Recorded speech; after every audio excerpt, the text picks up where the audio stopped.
Sprawling farms and rustic views, they are part of what makes Long Island a special place to call home. And for over decades now, Long Islanders have spent plenty to keep it that way. But thanks to the struggling economy and land preservation programs, they are running low on funds. As News 12 Long Island's Pat Dolan tells us in this special report, many are asking what will happen to those lush views and the quality of our drinking water.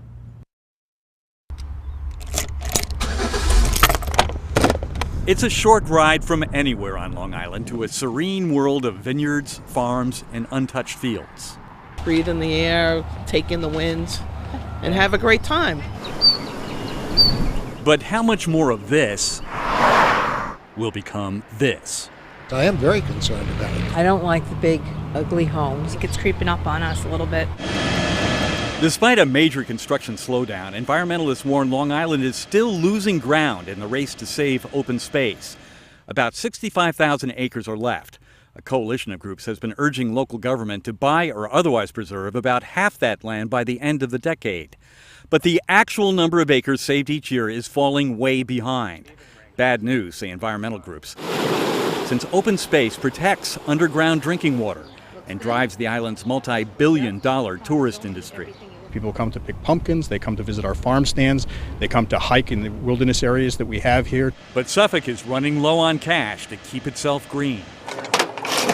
A special voter-approved 0.25% sales tax currently pays for the county's land preservation programs.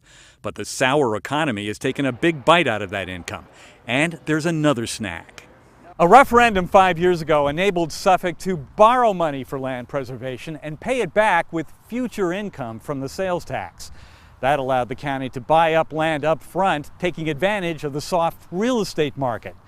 But the borrowing part of the program expired in November, so now preserving beautiful spots like this is strictly pay-as-you-go. Environmentalists say less money for preservation could leave thousands of pristine acres at risk. If the land gets developed, it's lost forever.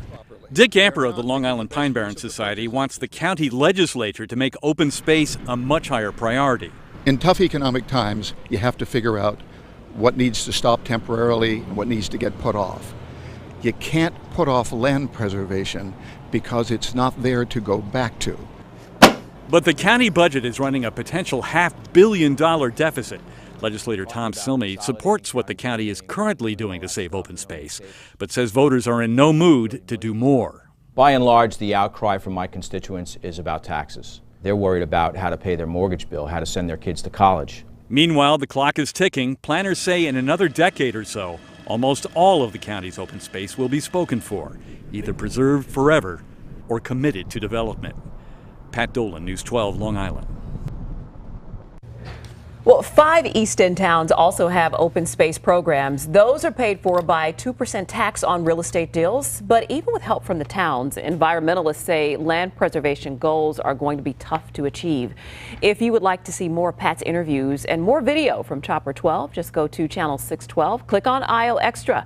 Pat, of course, has more in his blog. Log on to news12.com and click on the blogs tab.